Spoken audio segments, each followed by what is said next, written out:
Oui, tu le sais, tu connais très bien la cause de ton ballonnement. J'ai cette certitude parce que j'en ai parlé en profondeur dans ma précédente vidéo. Si tu l'as manqué, mets pause ici, vas-y la regarder avant parce que nous sommes dans une continuité. Après, installe-toi bien parce que je t'apporte dans ce qui suit les solutions pour le ballonnement. En exclusivité sur Magie Nutrition.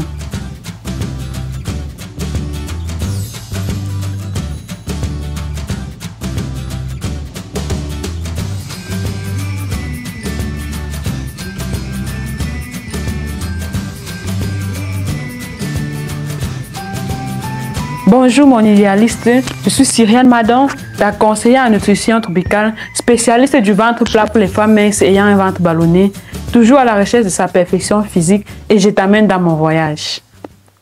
La première chose à mettre sur pied pour venir à bout du ballonnement, elle est de s'accorder un temps pour manger. Cela te surprend peut-être, mais beaucoup d'entre nous, surtout en Afrique, ne pensent pas qu'ils ont besoin de mettre sur pied un temps pour manger dans leurs agendas hebdomadaires. Nous nous retrouvons toujours en train d'avaler un bout entre deux activités. Parfois, nous mangeons sur des heures parce que c'est quand nous passons devant la nourriture que nous la prenons. Pire encore, quand nous sortons, quand nous sommes pressés, nous avalons rapidement notre plat parce que nous ne voulons pas être en retard ou parce que nous sommes déjà en retard.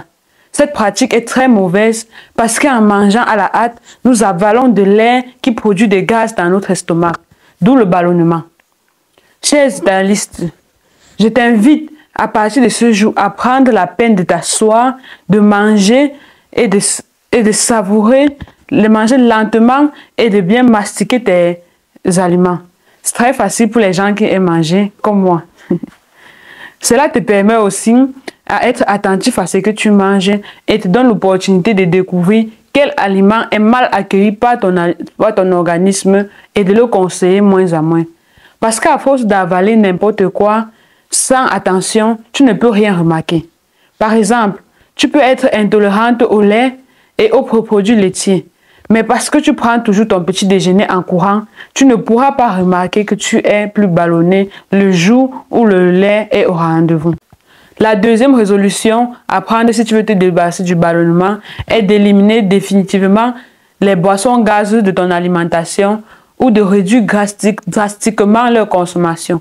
À la place, bois beaucoup d'eau, d'infusions faites à base de plantes naturelles ou des thés. Moi, en plus de consommer 2 litres d'eau quotidiennement, je ne manque jamais de prendre mon kit de détox bio by Josica qui est consisté de 3 thés à boire matin, midi, soir. Il a une triple action, ventre plat, détox et minceur. Son pouvoir détoxifiant élimine les toxines de mon corps et me permet de me débarrasser des ballonnements, quelle que soit la cause. Il est fait à partir des plantes naturelles biologiques et peut même être consommé par les femmes enceintes et celles qui allaitent. N'est-ce pas merveilleux? Essaye et tu m'en diras des nouvelles. Pour t'en procurer, écris juste un message au numéro WhatsApp que tu verras en description. La troisième chose à faire pour lutter contre le ballonnement est de manger équilibré. Toujours se rassurer d'avoir toutes les classes alimentaires dans son plat. Toujours se rassurer d'avoir consommé suffisamment de fibres dans la journée. Ces fibres se trouvent en grande partie en grande quantité dans les fruits et les légumes.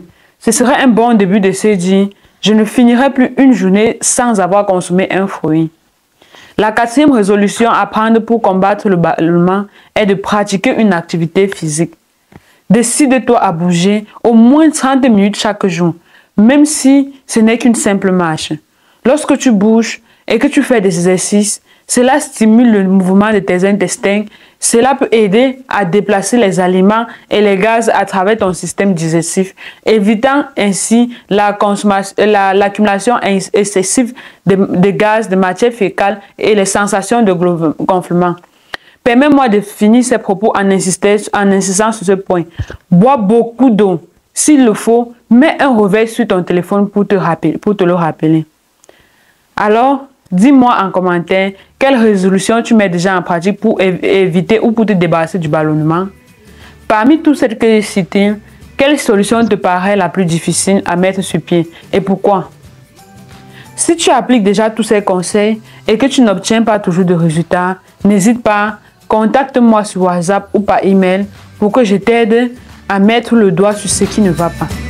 N'oublie pas de me laisser un like, tu peux même le faire maintenant. Merci beaucoup et merci de partager la vidéo pour aider notre communauté. À bientôt et rappelle-toi, ton idéal est à ta portée. Juste un pas après l'autre et tu l'auras.